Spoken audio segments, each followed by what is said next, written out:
네, 여러분 안녕하세요. 오랜만입니다. 반갑습니다, 여러분. 클로저 이상용입니다. 2022년 대비 국가 구급이 약 3월 또는 4월 정도 예정일 거예요, 아마. 올해처럼 시험 본다면 7급은 9월이고. 자, 기본 강의 첫 번째 시간입니다. 제 소개를 이제 처음 들으신 분들이 대다수일 테니까요. 여러분 작년 책을 못 보셨을 겁니다. 작년 책 표지가 이래요. 주황색. 그런데 사판부터 표지가 색이 바뀌었습니다. 여러 가지 취지로 색이 이번에는 더 산뜻해진 것 같습니다. 출판사에서 엄청 표지에도 신경 많이 써주셔서 이 자리를 빌어 출판사 사장님 이하 직원분들께 감사 인사드립니다. 자, 첫 번째 페이지 핸드북으로 넘겨보시면 작년하고 크게 달라진 게 제가 학원이 조금 과목이 많이 늘어가지고 잠시 뒤에 우리 일정에 대해서도 약간 살짝 변화가 있습니다. 그래서 지금 우리 모두공에서 공직선거법 한지는 벌써 올해가 횟수로 모두공에서는 3년째네요. 최근 4판이니까 초판 때는 다른 학원에서 했었고 그래서 지금 강의가 조금 생각보다 많이 많아져서 일정이 촉박하긴 한데 여러분들 시험에 하등에 지장 없도록 잘 컨트롤해서 계획에 맞게 수강하실 수 있도록 최선을 더 다하겠습니다. 자, 그러면 공직선거법 제가 가장 올해와 작년에 달라진 게 하나 있으면 이거예요. 첫 시간이니까 오늘 수업 들어갑니다. 오늘 1강부터. 근데 첫 번째 제가 제일 먼저 여러분들 아무리 예정이라고 해도 내년 3월 말 또는 4월 초 올해처럼 국가 9급을 먼저 기준으로 잡을게요. 7급 강의는 따로 찍진 않습니다. 그러니까 그 내년 9월에 있는 7급을 들으시는 분들도 올해도 그랬지만 항상 이 강의 플러스 나중에 설명드리는 그러면 이제 가장 큰 의문이 여기 이후에 예를 들어 4월이든 7급에 9월이든 선생님 그러면 그때까지의 최신 판례 혹시 자주 개정되는 공직선거법의 특성상 이 공직선거법 그다음에 그 다달이 쌓이는 최신 판례 또 대법원 판례 또는 그 중요한 매번 나오는 헌법재판소 결정은 어떻게 하나요? 아무 걱정 없습니다. 제가 추록으로 정식 강의보다는 유튜브로 해드리기 때문에 잠시 뒤에 중복되는 멘트 있으니까 그때 가서 여러분들 어떻게 이 커리큘럼 이후에 일정을 진행할 건지에 대해서는 아무런 걱정 안 하셔도 된다. 제가 작년에 선의로 저는 좋은 취지로 해서 조금 자세하게 강의를 하다가 62강이 돼버렸습니다. 근데 피드백을 받아보니 우리 공직선거법 제가 계속해서 51, 52 예전에 많이 길었으면 53, 4 요 정도가 기본 강의 횟수로 처음 몇 년 전부터 시작했었는데 작년만 62강이 됐어요. 그래서 올해 이거는 걱정 안 하셔도 된다. 51, 2강이 될 수는 있지만 여기에 맞춰서 강의를 끝내드릴 겁니다. 그래서 오늘이 10월 27일 수요일이거든요. 그래서 10월부터 12월이 잡힌 이유는 제가 지금 이런 스케줄로 노량진에 와요. 자, 근데 프로필에서 제가 제 학원 잠깐 보셨듯이 일단은 우리가 시험이 내년 3월 또는 4월이라서 여러분 제가 지금 법원직 9급은 내년 7월입니다. 그런데 법원 9급 민법은 100강의가 넘어요. 기본 강의가. 제가 110강으로 끝내드린다고 약속은 해드렸는데 그래서 제가 이제 고육지책으로 최선을 다해서 오늘은 이제 그 개강일이 월요일날 민법 그 10강까지 올려드린다고 해서 월요일날 찍었고 다음 주부터 이번 주 수, 금 오늘이랑 다음 시간에 목표는 4강 해서 8강인데 3강 정도 찍으면은 체력이 고갈되더라고요. 그거는 제가 어떻게든 체력 잘 컨트롤해서 제가 그 4강을 되도록이면 3강보다는 4강을 올려드리는 것을 여러분들께 한번 약속드려보도록 하겠습니다. 3강 찍는 날도 있긴 있습니다. 자, 그래서 다음 주부터 월수에는 공직선거법이 업로드 될 겁니다. 3강 또는 4강으로. 가능하면 4강으로 하고 싶은데요. 그리고 매주 금요일은 이 말씀 지금 제가 여러분 요렇게 할 겁니다. 수, 금을 지금 오늘 수, 내일 모레 금 공직선거법 업로드하고 매주 월요일은 법원직 4강씩 꾸준히 올려서 우리 공선법 끝나면 법원직만 또 월수금을 제가 올리겠죠. 물론 이제 헌법이 또 중간에 끼어 들어오기 때문에 타학원에서 하고 있는 스케줄은 그렇게 진행될 거라서 일단은 이 강의 횟수에 대해서는 걱정하지 마세요. 작년에 30강 했습니다. 안 할 겁니다. 30강. 근데 마무리는 항상 15강이었어요. 이 정도는 해줘야 돼요. 마무리 때. 그리고 각각 스케줄에 따라서 항상 저는 여기가 처음부터 끝까지 그래서 잠시 뒤에 보실 조문집 이 핸드북 조문집 1000번 보기가 가능한 겁니다. 각각의 보충 자료는 최소한으로 줄여서 특히 기본서 기본 강의 할 때는 필기 노트라고 있어요. 오늘도 10년 그 국외는 기출 분석표도 매 시간 첫 번째 테마마다 국외는 기출 분석표 볼 거고요.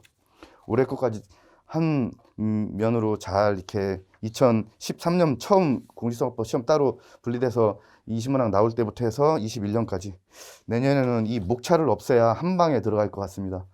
9개년까지 일단 잘 들어왔습니다. 자, 그 상태에서 오늘은 필기노트 1이 나가요. 나중에 뒤쪽으로 가면 가로로 된 필기노트도 따로 있습니다. 공직선거법 우리 조문을 결국은 내년 시험장에 이 조문집을 가져가서 시험날 아침에도 보셔야 되는 조문들이 많습니다.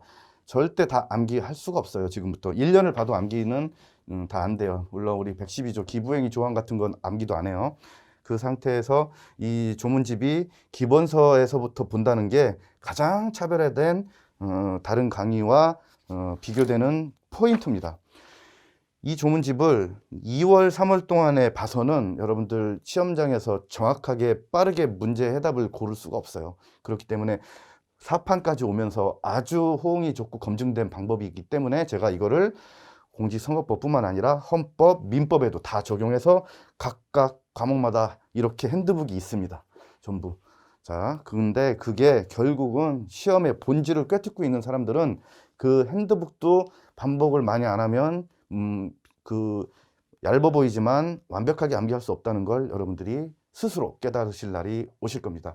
자, 그리고 이제 1월 뭐 이렇게 12월 말이 될 수도 있고 이제 약간의 일정 변경이 있는데 작년에 초판 나왔고요. 이번에 2판으로 나와서 각각 커리큘럼마다 보충 자료는 그때까지의 우리 책 나온 이후에 아까 말씀드렸던 그런 것들이에요.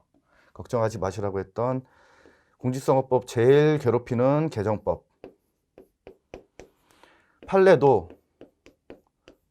얘는 거의 한 달에 하나씩은 공직선거법 관련 판례가 나옵니다. 헌재 결정은. 그 다음에 대법원 판례는 극히 소수예요. 그러니까 이거는 크게 걱정 안 하셔도 돼요. 개정법, 헌결. 그리고 우리 헌법에 여러분 공직선거법 문제들이 있어요. 우리나라에서 헌법을 객관식으로 보는 시험들이 엄청나게 많은데 그 헌법에서 공직선거법 관련 기출이 오면 항상 제가 이렇게 얘들을 이제 추록이라고 해요. 그래서 잠시 뒤에 이제 유튜브 따로 설명드릴 거고 개정법 판례 그다음에 타직렬 기출 OX가 들어갑니다. 각각에 맞게. 그러면 요 1월 달에 문제풀이 할 때는 변호사 시험에서 우리한테 나올 만한 공직선거법 중요한 지문이나 최신 판례를 바꾼 거 뭐 이런 것들이 이제 우리의 이 그 타직렬 기출 OX 지문이 되실 겁니다. 여러분 그래서 강의 일정 및 교재가 이렇게 되고 가장 차별화된 포인트는 뭐다? 얘다. 그 책이 뭐다? 얘다. 지금까지 그래도 제가 이제 이게 4판째잖아요. 많은 이제 합격생들한테 피드백을 받았을 때 기본 강의 들으면서 씨앗을 뿌리고 문제풀이를 통해서 객관식을 통해서 숙련한 다음에 각각 과정부터 이 조문을 반복해서 보다 보니까 결국은 상징적으로 1000번 보기라고 말씀드리지만 실제로 1000번을 더 볼 수도 있고 몇백 번을 이렇게 보실 수도 있어요. 수업 시간에도 왔다 갔다 하면서 여러 번 보기 때문에 그렇기 때문에 여러분들은 이 조문집 4판이 우리 공직선거법에서 있다는 게 저도 제 책을 봐주셔서 감사하지만 이런 책을 내주셔서 감사하다는 피드백도 엄청 많습니다. 포인트를 잘 보십시오.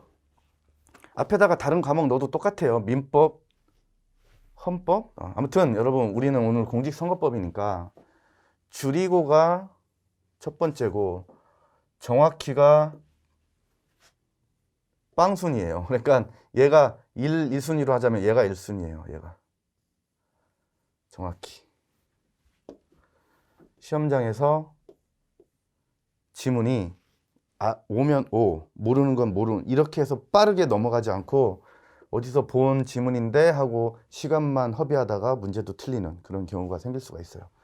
여러분들은 수업 시간에 제가 가이드라인 해드린 대로 이거는 그냥 암기하시고요, 이거는 약간의 이해가 필요하세요 그러면은 거기에 맞게 제시해드리는 대로 하시면 되고, 만약에 바꿔서 청개구리처럼 하신다 그러면은 여러분들 독서실에 갔는데 작년에 그 학생 또 있네 막 이렇게 되고, 고시식당 가서 반찬이 작년 거랑 똑같네 이런 식으로 불평만 늘어나는 그 어처구니 없는 일이 또 발생할 수가 있어요. 그러니까 꼭 여러분들 이 세모 같은 사람이 돼서 다시 한번 고시식당에 똑같은 반찬을 보시면 안 됩니다. 꼭 차라리 모르는 게 낫다는 말씀을 자주 드릴 겁니다. 그러면 뭐가 세이브 돼요? 시간. 모르면 빨리 넘어가잖아요. 근데 어디서 본 듯한데 OX가 판가름이 안 돼. 그러면 이제 시간도 흘러가고 답은 틀리게 되어 있어요. 자, 조문집 여기가 키포인트입니다. 암기가 키포인트가 아니라 여기가 키포인트예요. 정확하게 암기. 이렇게 암기하시면 모르는 게 납니다. 정말로. 그리고 우리의 공직선거법의 특히의 패턴, 13년도부터 21년도까지의 9개년, 물론 21년도 국가 7급만 25문항이고요. 나머지 전부, 물론 내년부터는 25문항입니다. 근데 이 국가 7급도 제가 마지막까지 유튜브로 국가 7급을 위해서도, 왜냐면 여러분들이 생각하시는 것보다 9급을 붙어서 현직에서 7급을 보시는 분도 좀 계시고, 그 다음에 9급, 7급을 같이 준비하시는 분들도 많으세요. 특히 피스셋으로 바뀌고는 더 그렇죠.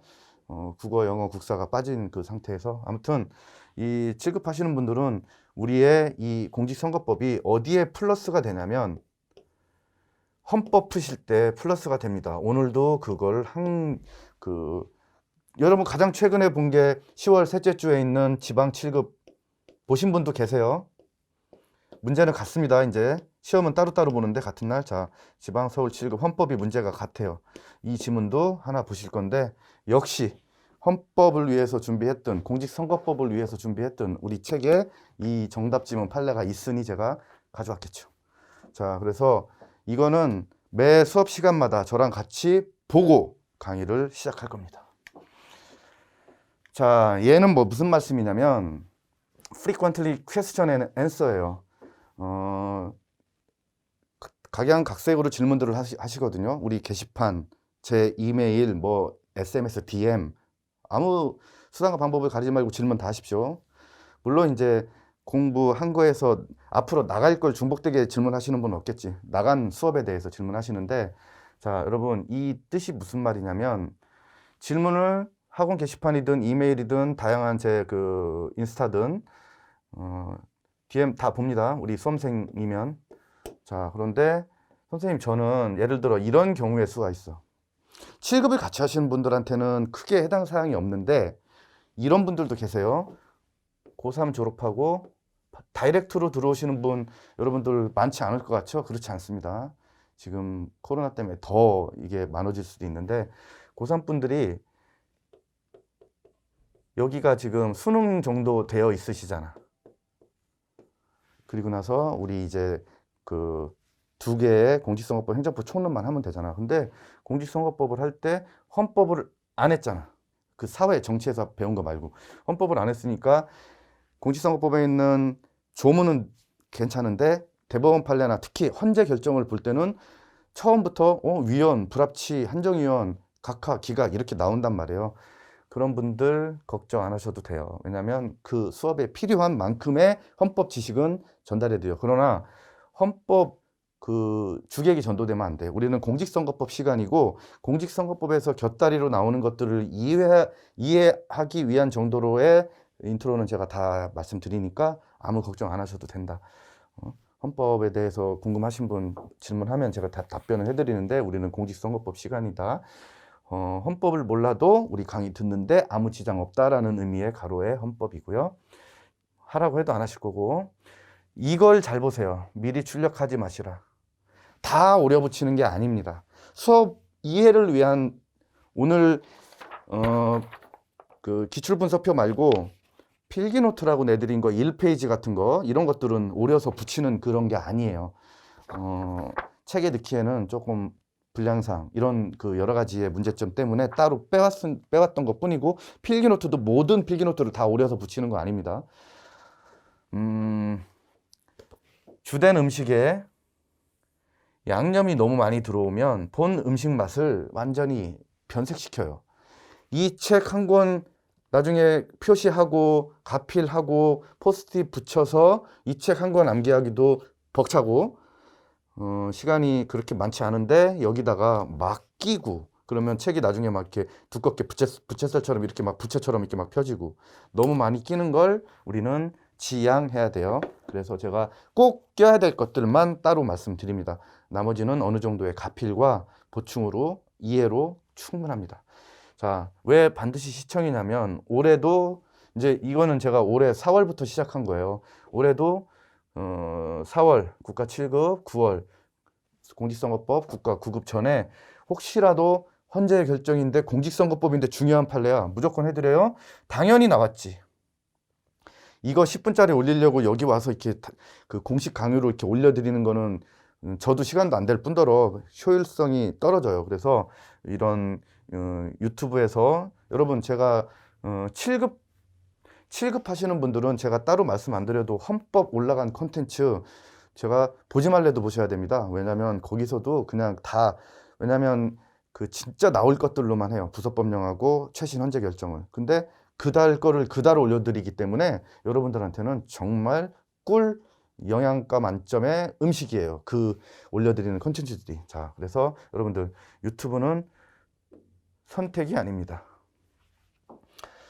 그 다음에 작년에 63강이 된 이유가 조금 제가 이제 말은 그때나 지금이나 똑같아요. 수업 시작하면 지금보다 조금 빨라지는데 제가 강의 다 잘 조절할 수 있습니다. 저 조절해가지고 어떻게 하느냐에 달려 있어요. 프린트 쭉 줄이고 그다음에 실제 수업 시간에 강약을 조절해서 강의를 하면 작년에 62강이 너무 많다는 분들이 조금 그 불만도 있으시고 하셨단 말이에요. 그래서 그리고 제가 계속해서 51, 2, 3강 정도로 마치다가 작년에 너무 늘어났기 때문에 올해도 기본 강의 컨셉 유지하지만 핵심 강의 형태로 시험에 나올 것 위주로 그리고 제가 이제 더 시험과 관련되지만 그래도 여담 같은 걸 조금 더 줄이고 해서 강의는 핵심 강의 형태로 갈 거다. 그렇기 때문에 이어지는 게 뭐냐면 처음부터 1조부터 279조까지 공직선거법을 기본 강의 한 번 듣고 완벽하게 이해하고 시험장에 들어가서 100점 맞겠다? 그런 생각은 아예 안 하시는 게 좋을 겁니다.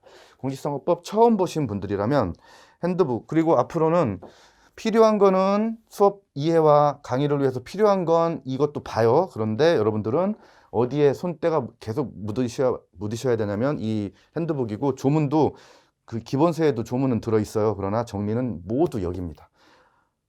가필, 포스트잇, 뭐든지 여기다가 몰아가지고 잘 붙이시고 잘 형광펜 입히셔가지고 얘를 시험날 아침에도 보셔야 돼.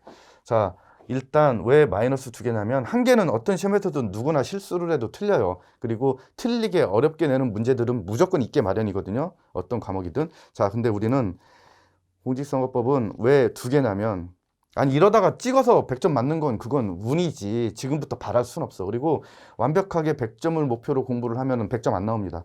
왜 그러냐면 어디 211페이지 조문집 펴세요. 이거 돈 얼마 줄 테니까 암기해볼래? 라고 했을 때 암기하는 분이 계실까요? 기부행위 정의조항 한번 넘겨봅시다.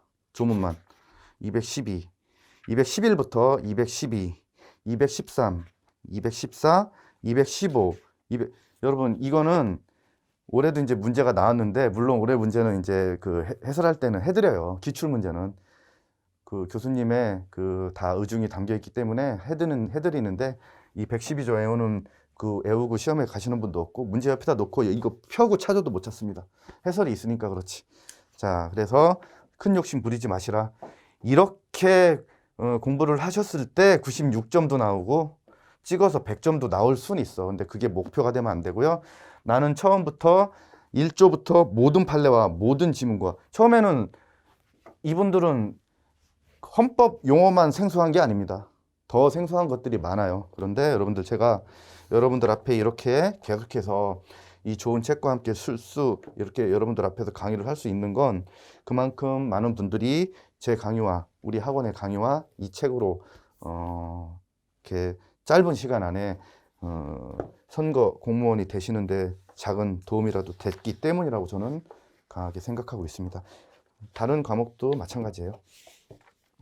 자, 이렇게 해서 오늘 20분이면 제가 생각한 대로 됐고요. 제가 작년 같은 경우는 왜 62강이 됐는지 복귀해 봤어요. 그랬더니 OT랑 전체 개관이 이게 두 강을 했더라고. 전체 OT하고 전체 개관. 근데 이제 이런 거에서 또 시간을 줄일 겁니다. 왜냐면 실제로 이 책과 기본서를 동시에 두 개를 우리가 진행하잖아. 물론 조문집을 처음부터 끝까지 자세하게 보는 건 아닙니다. 왜냐하면 문제풀이 때도 기본 강의 때 못 봤으면 문제풀이 때 못 봤으면 마무리 강의까지 다 해서 완벽하게 해드리는데, 웬만한 거는 기본 강의 때도 보긴 봐요, 이 조문집을. 근데 이번 첫 번째 시간에는 조문집이 아니고 먼저 구개년 기출 분석표를 펴보세요.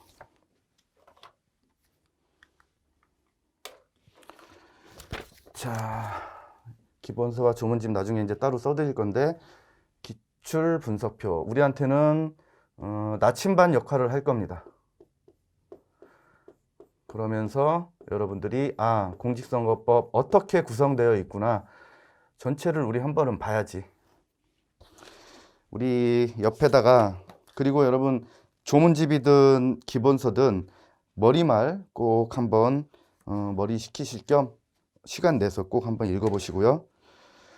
조문집은 기본서 목차가, 조문집에는 조문 목차만 있기 때문에 기본서를 펴셔서 차례가 있는 쪽으로 펴두신 상태에서 기출 분석표를 같이 보십니다. 왜냐하면 그렇게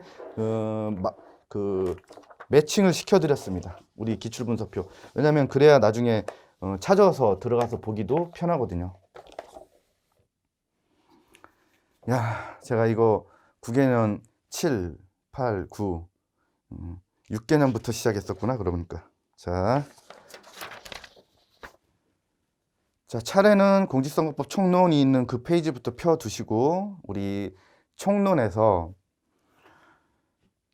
제1편 제1장이라고 되어 있는 우측에, 자, 국가 9급부터 끝나고 뒤쪽에서 국가 7급 나오니까 국가 9급만 이번 인트로 시간에 잘 간략하게 우리 전체적인 목차 흐름만 한번 보자는 겁니다. 그리고 시험들이 이런 형식으로 작년에 또 나온 게 또 나오는 파트가 있고 몇 년 안 나오다가 나오는 파트가 있구나 라는 것들을 여러분들이 한번 오늘은 이것도 한 몇 분간에 걸쳐서 스킵을 한번 해보고 시작하도록 할 거예요. 첫 번째 1장에서는 역시 선거 제도와 관련된, 잠시 뒤에 기본서로 보실 헌법 조문부터 시작할 겁니다. 그렇게 해서 선거 제도와 관련돼서는 예전에 첫 시험에서 2013년도에 용어가 한번 나온 적이 있는데, 그 뒤로는 헌법에서 출제 영역이라서 잘 안 나오고 있어요. 그런데 선거의 기본 개념부터, 기본 개념 올해는 안 나왔지만 작년에는 나왔거든요. 그래서 여기서부터는 우리 시험에서 이제 본격적으로 나오는데, 이 페이지 한눈에 딱 보시니까 어디에 집중적으로 그 시험 문제들이 많은지 한눈으로 보이시죠? 일단 제3절에 있는 선거 공정 의무에서 올해 거 나온 거에서 선거방송 토론위원회, 작년은 반론보도 청구권, 그 우측으로도 눈으로만 이렇게 한번 쭉 보세요. 이런 위원회, 이런 것들 많이 나오는구나. 내년에도 또 나오겠다. 중요한 게 반복되는 건 맞습니다. 한 번도 안 나왔던 게 나올 확률보다는 중요해서 매년 나오던 게 다시 나올 확률이 높아요. 그리고 80점까지는 여러분 합격하시려면 80점으로는 부족합니다. 직렬별로 조금 차이는 있는데, 질문 주신 분 이제 그 직렬들. 근데 합격하려면 여기서 5점 정도 더 받으셔야 되고, 공직선거법에서 90점 나오면 9급 기준이에요. 88, 92 이렇게 7급은 생각하시면 되는데, 80점까지는 기출 지문 엄청 많아요. 개수만 세어보셔도 객관식에는 2013부터 올해까지의 기출 문제가 자세한 해설과 함께 다 들어가 있고요. 객관식에는 플러스 헌법에서 나왔던 최근 3년간의 기출 지문도 다 들어가 있습니다. 그렇기 때문에 이 기출 지문이 만만치가 않아요. 양이 플러스 제가 알파 드리잖아요. 아까 설명드렸던 그 추록과 개정법 이런 알파. 그러면은 80점까지는 공직선거법만 정말 많이 정확하게 암기하면서 회독수가 늘어나면 여기까지는 가능해. 근데 최근에는 한두 문제 정도를 교수님들께서 기존 기출 지문에 없던 거, 기출 지문을 외우는 건 80점까지 가는데 필수 요소라 그래요. 그것도 모르고 이상한 예상 문제나 뭐 자기적인 문제들로만 연습을 한다? 그거는 프로야구 선수가 경기 전에 가벼운 코치의 펑고를 받는 게 아니라 맨날 다이빙 캐치하는 줄 알고 있는 거야. 아니에요. 기본적인 연습하고 경기 시작하면 그때 다이빙 캐치하는 거거든요. 기본기가 잘 돼 있으면 본 실력에서 이제 응용이 되는 거지. 그런데 이런 한두 문제에 당락을 가르는 100점 방지용은 틀리시고 그거는 그냥 틀리세요. 아까 같이 112조 이런 데서 나오시면 그런 걸 맞추려고 욕심을 내면 우리의 모토 양을 줄이고 정확히 암기를 이룰 수가 없습니다. 자, 그래서 한두 문제는 이렇게 변별력 있는 문제를 내실 거란 말이에요. 그러면 이 기본기 위에 이 한두 문제 맞추려고 지금부터 내년 3월 또는 9월까지 우리가 시쳇말로 그 개고생을 하는 겁니다. 정말로. 자, 그렇기 때문에 이 기출 패턴들이 우리 지금 짧게라도 분석하고 가시는 게 처음에 좋은 여러분들한테 배에 항해를 하는데 이 합격이라는 여러분들의 최종 목표까지 가시는데 좋은 길잡이가 되어 드릴 겁니다. 아까 보신 밑에 4절의 공정선거의 지원, 옆에 기본소 목차 이렇게 보고 계시고 있죠? 4절의 공정선거의 지원, 올해도 공정선거 지원단하고 사이버 공정선거 지원단이 나왔는데 작년에도 이어서 나왔어요. 근데 여기처럼 한 몇 년 쭉 안 나오다가 이렇게 연달아서 나올 수도 있고, 밑에 후보자 등의 신분 보장은 2015년 달랑 한 번 나왔는데 올해 나왔잖아요.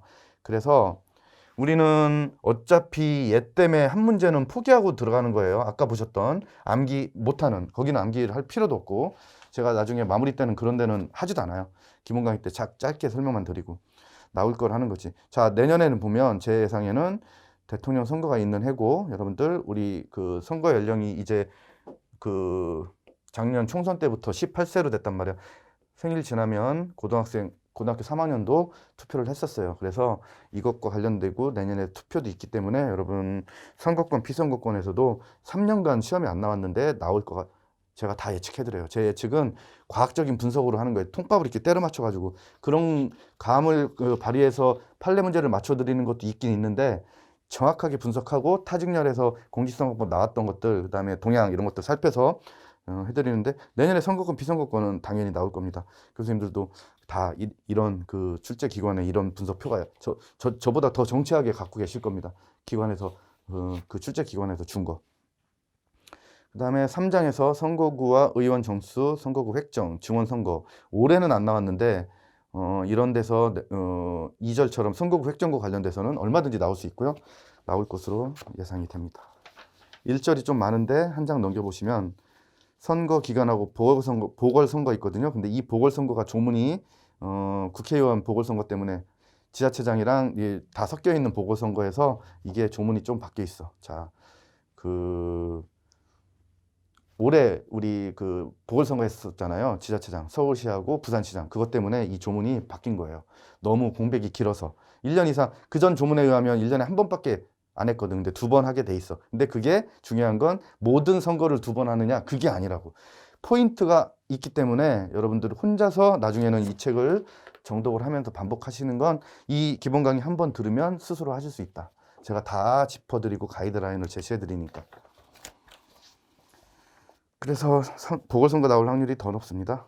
이건 뭐 지금 뭐 예측하자는 건 아니고 제 그 전체에 여러분들 스크린 하실 때 한번 보시라는 거고, 5장의 선거인명부도 몇 년간 쭉 안 나오다가 이렇게 한꺼번에 올해 9급에서만 20번, 13번, 명부 열람까지 2문제가 나왔어요. 이런 경우도 그렇게 흔치는 않은데. 그 다음에 6장에 오시면 여러분 그 공무원 등의 if 보 있죠. 3절. 지금 대통령 선거 예비후보자 등록 어제 그저께 그분도 했고 지사직 사퇴하고 그래서 언제까지 그만두고 예비후보자 등록할 수 있는지 본후보자 등록할 수 있는지 그런 것들 나오는 파트예요.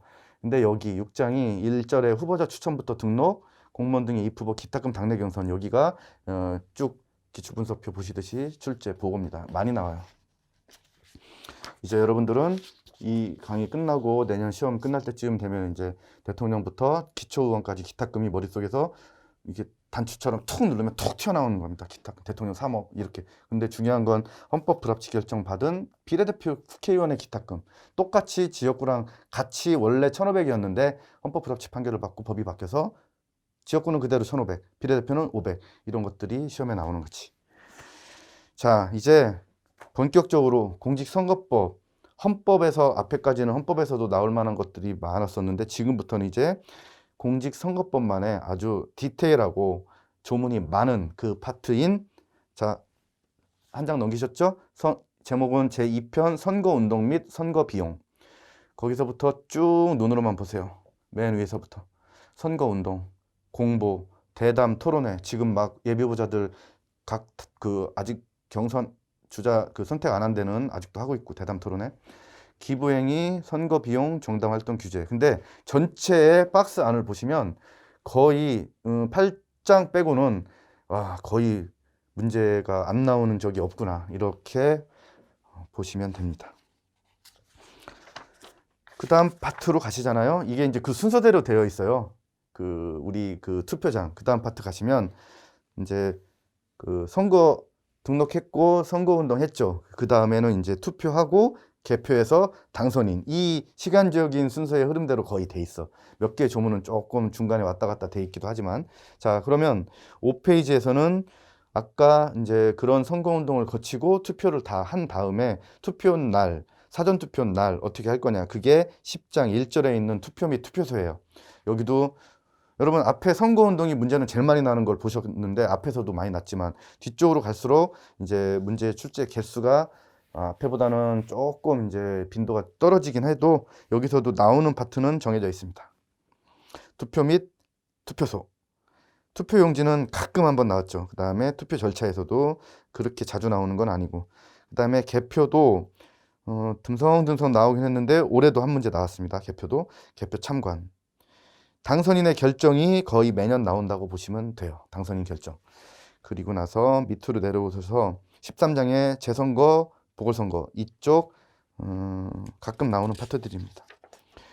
그 다음에 이제 이런 것들이 투표 전체 과정에서 투표하고 당선인 결정까지 돼. 근데 그 사이에 이제 재외선거에 관한 특례 조문이 아주 길게 나와요. 한 문제 정도 나오거든요. 많게는 2문제 나온 때도 있었는데 2문제 나왔을 때는 지금 6페이지 오셨죠? 2016년에 3문제 나온 적도 있어요. 제2절 재외선거에 관한 특례에서 2016년도에서는 9급인데 이렇게 해서 재외선거는 동시선거는 거의 안 나와도 재외선거는 한 문제는 무조건 나오는구나 라고 생각하시면 돼. 그리고 선거 소청. 그 다음에 이제 선거에 대해서 당선인이든 정당이든 아니면 우리의 유권자든 선거 소송이냐 당선 소송이냐에 따라서 소송 주체는 달라지지. 자, 그래서 그것과 관련된 선거 소송, 특히 선거 소송 앞에 걸치는 선거 소청은 어느 선거에는 인정되지 않는지 그런 것들이 이제 문제에서 반복되는 패턴들이에요. 이렇게 한 다음에 맨 마지막 장으로 오시면 당선 무효. 그 밑에는 거의 보칙과 기타는 재정신청 이쪽은 시험에 안 난다고 보시면 되고 당선 무효와 관련된 그 조문들 있지. 선거사무장이 얼마를 받아서 징역형을 선고받거나 이런 여러분들이 밥 먹다가도 뉴스를 보면 나오는 그런 것들이 여기에 260대 후반 조문에서 쭉 이어져 있습니다. 지금까지 보신 게 국가 9급에 대한 나침반이에요. 국가 9급에 대한 기출분석표. 그 뒤는 여러분들 나중에 수업 시간에 볼 겁니다. 7급도 이렇게 돼 있어요. 자, 이렇게 기출분석표를 통해서 스킵만 하신 거예요. 그러면 기본서 펴놓으시라고 말씀드렸잖아요. 이 기출 분석표의 목차대로 기본서의 큰 줄기만 봅시다. 자, 공직선거법 총론에서 아까 총칙의 선거제도부터 후보자 신분 보장과 임기 개시까지, 그리고 선거권, 피선거권, 선거구역과 의원 정수, 챕터로 되어 있는 굵은 글씨만 보시는 겁니다. 선거기간과 선거일, 선거인 명부, 후보자, 그렇게 해서 이제 후보자와 관련된 게 다 끝나면, 총칙적인 것부터 해서 끝나면 선거운동 및 선거 비용 쪽으로 와보세요. 선거운동이 문제가 가장 많은 곳입니다. 어차피 공직선거법은 이걸 여러분들이 아시고 실무에 가셔서 조문을 빨리빨리 찾는 그 기술자가 되시는 거죠. 나중에 그 민원인 전화 받고 상담하실 때도 조문들 빨리빨리 찾는 게 중요하겠죠. 자, 거기서 선거운동과 관련돼서 예비후보자 선거운동 방법 등 기부 행위까지, 그 다음에 선거 비용, 이게 실무하고 있는 우리 제자들이 가끔씩 통화하면은 이 선거 비용 계산하다가 이제 선거 끝나고 바로 휴가 가고 쉬는 게 아니라 선거가 끝나면 그 선거 비용 계산해서 보전하는 비용 돌려주는 거 있잖아요. 그거 계산하는 것도 일이다.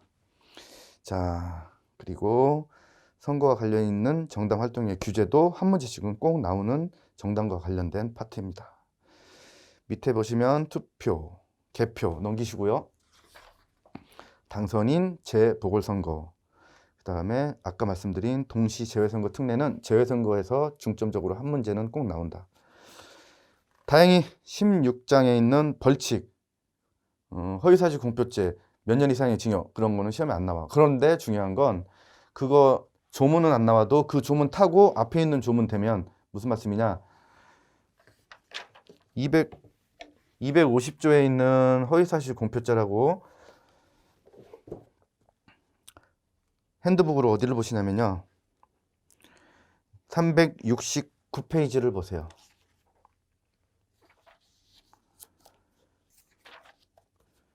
자, 그 앞에 366페이지로 오시면 출제범위 제외해놓고 16장 230조에서 262조의 3 생략. 근데 작년 그 유명한 이재명 지사 무죄 판결을 내렸던 그 허위사실 공표죄가 공사법 250조야. 우리 시험 범위는 아닌데 이 판례는 나올 수 있어. 이런 게 헌재 결정은 더 많습니다. 나중에 우리의 시험에 나왔던 거랑 나올 만한 거는 다 하니까 그때 가서 보시면 돼요. 이런 출제 범위, 그 조문은 안 물어보지만 그 이 조문이 이제 준용을 한단 말이야. 앞에 이렇게 뭐 93조 이런 것들을 준용했을 때는 그 조문은 뒤에 있는 조문과 섞여 있어도 나옵니다. 자, 엄청 뭐 책만 이쁜 게 아니고요, 여러분 안에 내용은 깨알 같습니다. 자, 맨 마지막에 보칙에서는 뭐 옛날처럼 뭐 재정신청 가끔 나오고 이런 거 없고 1절에 있는 선거 비용, 선거 범죄로 인한 당선 무효, 거기가 출제 보고입니다. 여러분 그 기본서 펴놓으신 상태에서 1페이지로 3페이지로 가서 기본 강의 본격적으로 시작하도록 하겠습니다. 지금까지 여러분들 공직선거법 대충 이렇게 생겨 먹었구나 정도 그냥 맛보기도 아니에요. 그냥 간만 살짝 보신 겁니다. 그 상태에서 3페이지 펴두시고요. 아까 말씀드린 이제 기출문서표는 이 첫 시간에 볼 거는 봤어요. 자, 이번 시간하고 다음 시간 정도까지는 제1조부터 다이렉트로 지금 공직선거법 제1조부터 들어가는 게 아니에요. 이번 시간과 다음 시간 정도까지는 아까 말씀드렸던 시험에서 다이렉트로 나오기보다는 나온 것도 있어요. 근데 그것과 관련돼서 조금 기름칠을 하고 들어가야 되는 것도 있어요. 선거제도 전반에 관해서. 물론 다 다루진 않고 중복된 건 해당 파트에서 다룰 겁니다. 보세요. 10월 16일일 겁니다. 토요일. 올해 거예요. 그래서 이제 제목이 최신 기출인데 화면을 미리 바꿔놓은 것 뿐이고요. 금방 볼 거예요. 자, 3조로 오셔서 3페이지로 오셔가지고 기본서 제1절 선거제도. 이제 지금부터는 제가 원칙은 내년 3월에 있는 국가직 선거 9급 시험 수험생들 대상으로기 때문에 7급 수험생들을 따로 이렇게 제가 명칭한다든지 특별한 그 파트 안 나오면 계속해서 그냥 내년 국가 3월 기준으로 강의를 하고 그 뒤에 거는 제가 걱정하지 마시라고 미리 말씀드렸으니까 중복되게 때는 멘트는 하지 않겠습니다. 근데 여기에 있는 이 헌법 조문들은 실제 헌법 시험에서는 아주 기본기, 그냥 맞추라고 내는 그 헌법 조문들인데, 헌법을 처음 공부하시는 분들 때문에 여러분 그렇게 생각하지 마세요. 아, 그거 다 아는데 빨리빨리 넘어갔으면 좋겠다. 그게 아니라고요. 진짜 고등학교 3학년 졸업하고 바로 수업 들으시는 분들을 위해서 설명이 필요한 부분도 있는 거니까, 그걸 알고 있다고 여러분들 그걸 짜증내시거나 그러시면 안 됩니다. 마음의 여유를 찾으시기 바랍니다. 24조 보시면, 헌법 24조에 모든 국민은 법률이 정하는 바에 의하여 선거권을 가진다고 헌법에서 규정하고 있어요. 바로 밑에 41조, 67조에서 국회는 보평직비, 보통평등 직접 비밀 선거에 의하여 선출된 국회의원, 대통령도 보평직비, 뒤에서 보시는데 여러분들이 알고 있는 자유선거 원칙이 헌법 조문에 없다는 게, 이게 우리는 안 나오는데 헌법 시험에서 너무 자주 나와. 쉽지만 얘가 있다고. 근데 요즘은 헌법이 업그레이드 돼서 이렇게 자유선거 원칙 이런 거는 이제 다 알고 있다고 봐. 이건 당연한 건데 헌법 조문에 없어요. 지금 보평 직비만 있다고. 그런 것들을 의식적으로 암기하는 게 헌법 조문 공부예요. 공직선거법보다 조문이 더 중요한 과목이 한 과목이 있으니 헌법이에요. 헌법은 1조부터 130조까지 제가 강의할 때 거기는 토시 하나 안 틀리고 다 암기해야 돼요. 아니, 할 수만 있다면. 근데 토시 하나 안 틀리고는 못하지. 거기도 우리보단 짧지만 긴 조문들이 몇 개 있거든. 자, 일단은 여러분 그 우리 공직선거법 끝에 조문이 279조고 부칙 빼고 헌법이 130조잖아. 근데 민법은 제가 지금 3개 하고 있잖아. 민법은 1118조야. 조문도 다 커트를 못해요. 조문도. 그렇기 때문에 제가 민법 그 경찰 간부랑 법원직 민법 수험생들한테 1순위로 당부드리는 거, 민법은 욕심을 버려라. 양을 보통 많이 줄여야 되는 게 아니다. 민법 공부에 제일 적게 투자하라. 이런 걸로 말씀드리는 건데. 자, 헌법과 관련된 거는 꼭 필요한 것만 말씀드릴게요. 왜냐하면 공직선거법에도 헌법이 들어가기 시작하면 이제 강의가 62강이 되는 거예요. 제가 한번 경험했으니까 초심으로 다시 돌아갔다는 말씀 드리는 겁니다. 116조는 한번 읽어볼게요. 선거운동은 각급 선관위 관리하에 법률이 정하는 범위 안에서 하되 균등한 기회가 보장되어야 한다. 헌법 116조에서 선거, 공영제를 규정하고 있어요. 이 항에서 선거에 관한 경비는 법률이 정하는 경우를 제외하고는 정당 후보자에게 부담시킬 수 없다. 법률이 정할 때는 부담시킬 수 있어요. 그래서 조문들 내는 패턴들 지금부터 저랑 수도 없이, 조문을 어떻게 교수님들께서 바꾸는지 수도 없이 공부하실 겁니다. 첫 번째, 기본기 헌법, 공직선거법 조문은 이번 시간에 안 나와요. 기본기 헌법 조문 보셨고, 자, 선거 제도만 눈으로 확인해 보세요. 3페이지. 그 밑에 있는 판례는 밑줄만 읽을 거예요. 이 116조를 보셨으니까 저랑 같이 수업 시간에 정독하지 않은 기본서와 핸드북에 있는 것들은 복습할 때 한 번은 정독해 주시고, 제가 이제 이것도 읽지 마세요 하는 것들은 거의 안 나오지만 복습할 때 한 번은 꼭 정독을 해주세요. 지금 안 읽으면 뒤로 갈수록 기본서에 있는 판례를 축약해서 핸드북에 넣었을 거 아니에요. 다 못 넣잖아요. 책 분량상으로도 여기에 들어간 게 훨씬 많고 웬만한 기출지문이 다 들어가 있단 말이에요. 그래서 기본 강의 할 때 같이 못 읽어, 밑줄밖에 못 읽었어 3페이지를, 그러면은 위에 있는 것도 기름칠 하신다고 생각하시고 한번 읽으시면 됩니다. 자, 그 밑에 판례 박스에서 밑줄만 보시면 이러한 선거 공영제의 내용은, 위에서 읽은 그 헌법 조문, 우리 선거 문화와 풍토, 정치 문화 및 국가의 재정 상황과 국민의 법 감정 등 여러 가지 요소를 종합적으로 고려하여 입법자가 정책적으로 결정할 사항으로서 넓은 입법 형성권이 인정되는 영역. 이걸 헌법에서 좁은, 이런 식으로 이제 뉘앙스를 바꿔서 문제를 틀리게 내는 헌재 결정, 기본 결정 중에 하나입니다. 자, 선거의 기본 원리에 헌법 조문에서 어떻게 시작했죠? 보통, 평등, 직접, 비밀. 자유선거 원칙은 당연한데 헌법 조문에는 없어. 그래서 잠시 뒤에 자유선거 원칙 칸에서도 한 번 더 형광펜 밑줄 칠하실 겁니다. 그래서 여러분 각각 여기에 달린 헌재 결정들이 헌법 시험 문제에서 엄청 많이 나오고 우리도 나와요. 가장 최근에 자 띄워놓은 이유 10월 16일일 겁니다. 제가 저거 조문집 140 10월 16일 토요일 맞을 거예요. 그 시험 날짜를 제가 안 적어놨네. 아, 맞습니다. 10월 16일. 가장 최신의 것을 가장 최신의 강의니까 보고 계시는 거예요.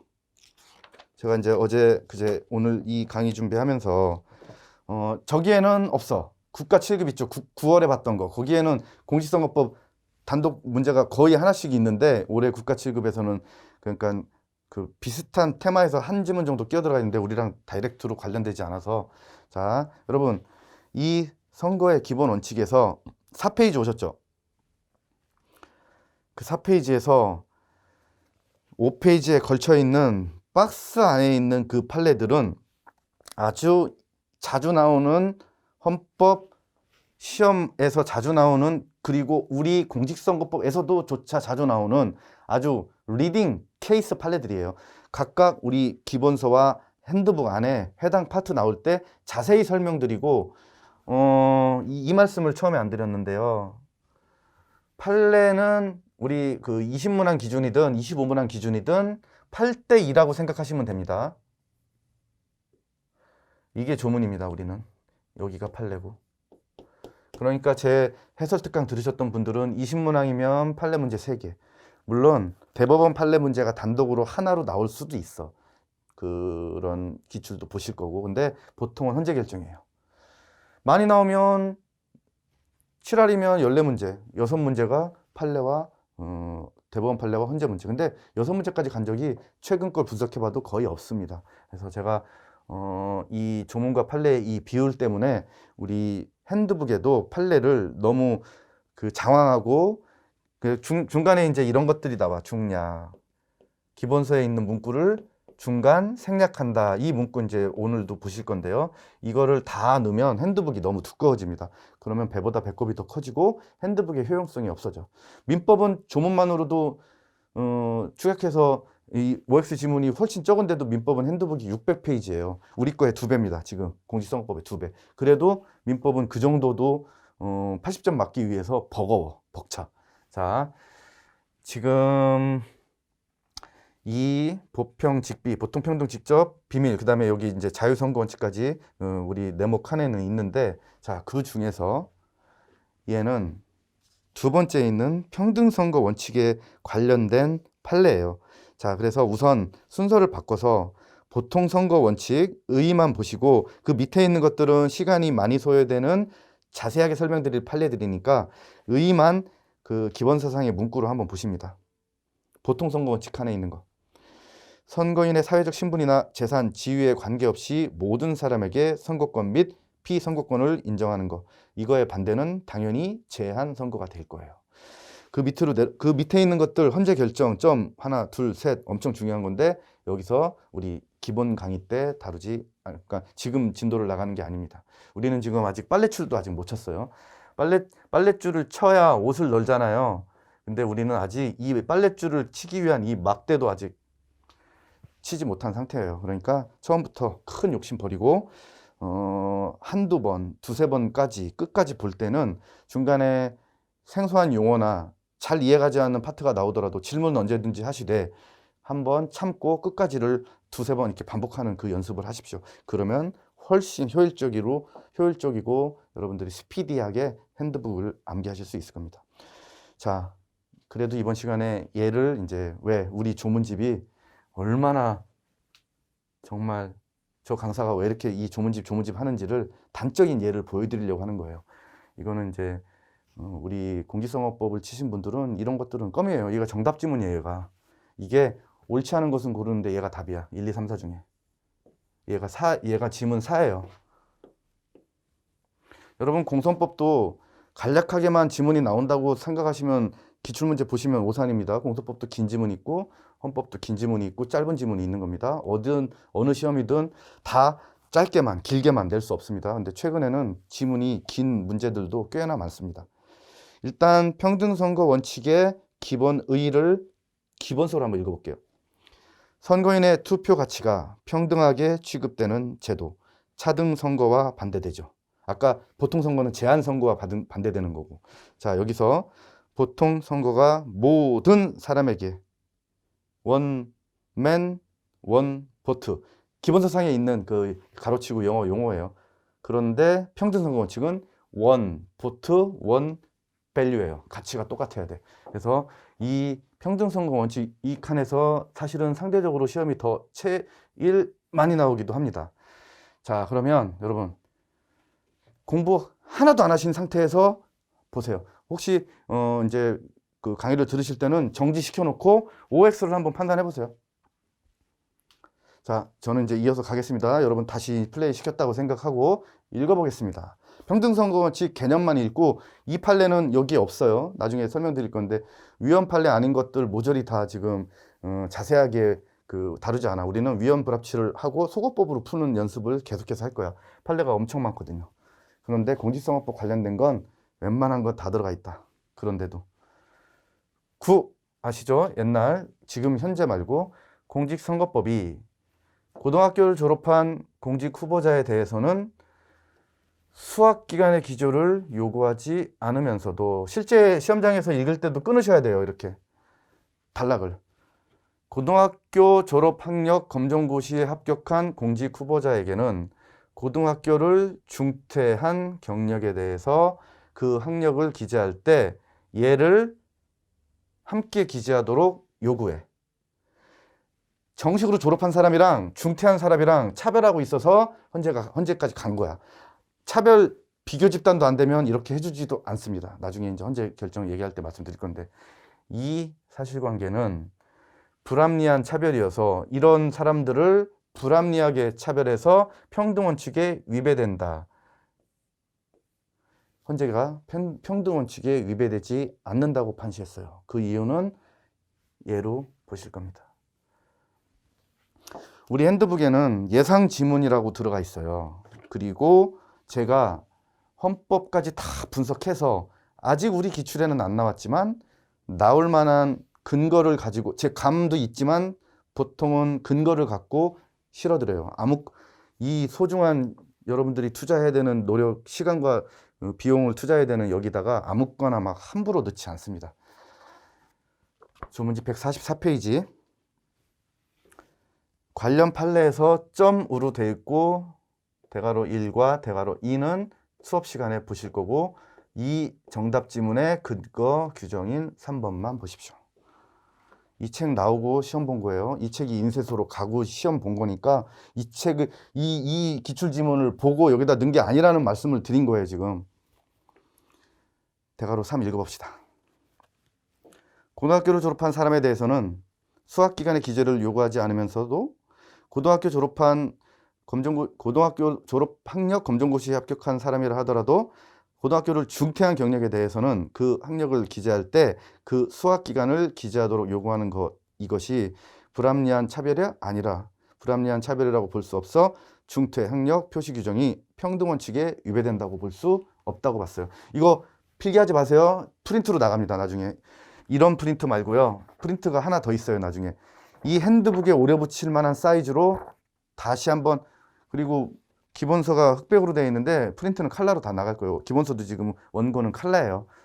책값 때문에 여러분 두 개 다 그 컬러로 하면 책값이 더 올라가니까 하나. 근데 우리는 얘를 반복해서 봐야 되기 때문에 얘를 지금 보기 좋게 컬러로 하는 것 뿐입니다. 자, 그 상태에서 표시만 지방 7급 2021로 대괄호 3 옆에 여러분들은 요것만 써주세요.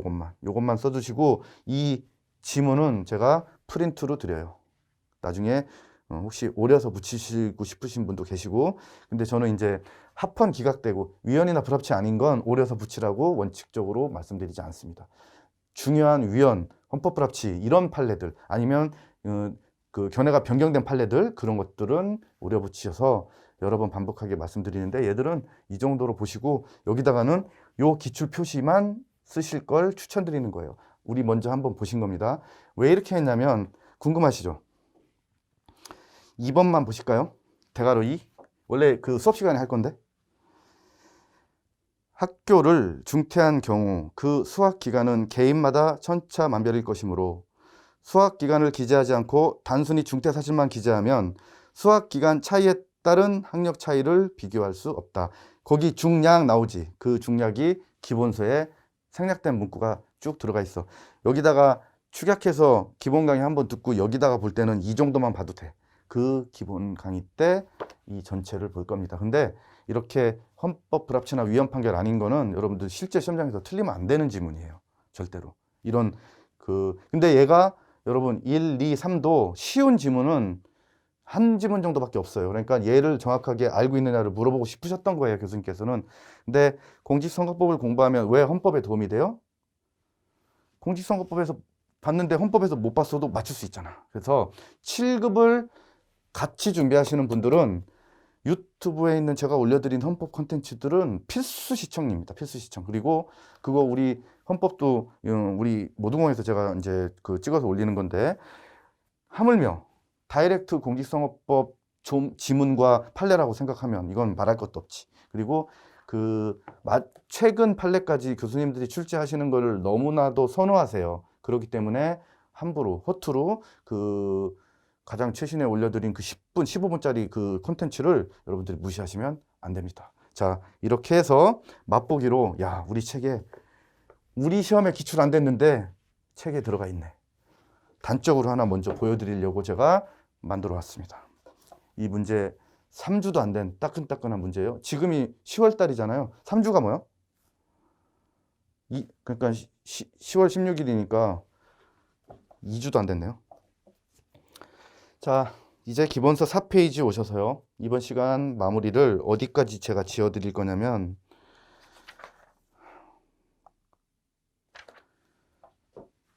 자유선거 원칙 왜냐하면 이 표를 지금 보지는 않을 거란 말이에요. 이 표를. 그런데 여러분들이 나중에 어차피 저랑 같이 보셔야 될 게 하나 나와요. 여기서.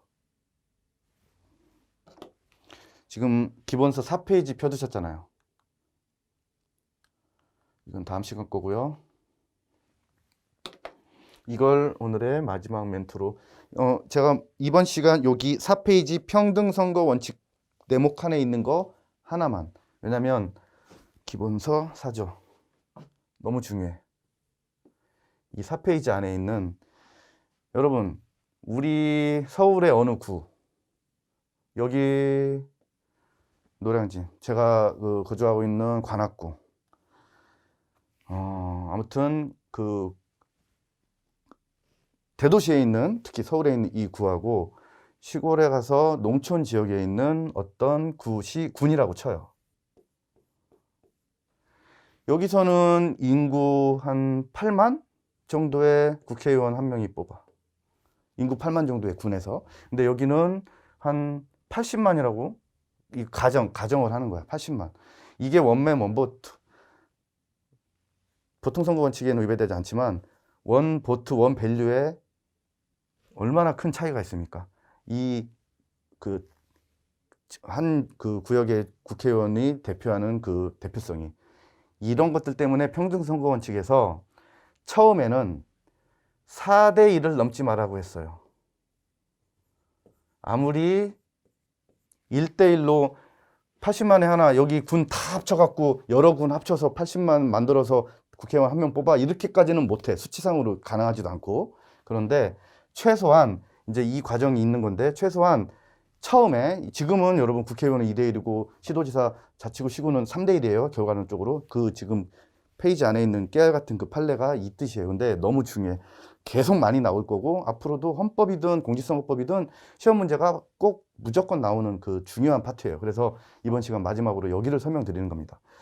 그런데 헌법을 공부 안 하셨단 말이야. 얘는 외울 수 있어. 지금은 지방선거 있죠.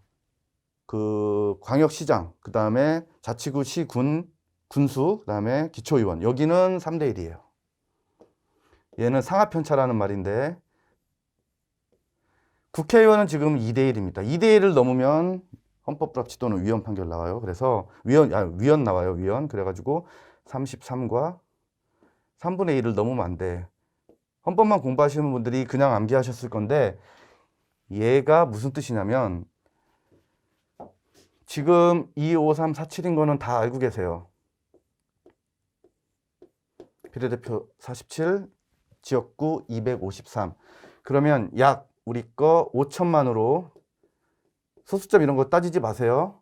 우리 인구 5천만이라고 잡고 253으로 나눠봅시다. 약이에요. 약 20만. 그럼 해볼까요? 자, 20만에 상하 편차 60%를 넘지 말래. 그렇게 되면 6이 이 밑에 거는 이제 계산 안 해요. 여러분 똑같은 거니까 6이 12. 그러면 20만에다가 12를 더하면 30이고 11을 빼면 8이잖아. 4대 1. 이 편차를 넘지 말라는 거야. 이게 상하 편차 60%고 4대 1의 뜻이에요. 이렇게 계산해서 나온 숫자입니다. 헌법을 하실 때는 얘를 그냥 외운단 말이에요. 이 계산 과정 없이 그냥 국회의원은 지금 2대1, 그 지방선거는 3대1 이렇게 그냥 암기하는데, 아 이게 이 상하편차 퍼센트랑 이 4대1이 이 뜻이구나. 이거 똑같이 계산하면 이제 뚝뚝 딱 떨어지게 돼 있어요.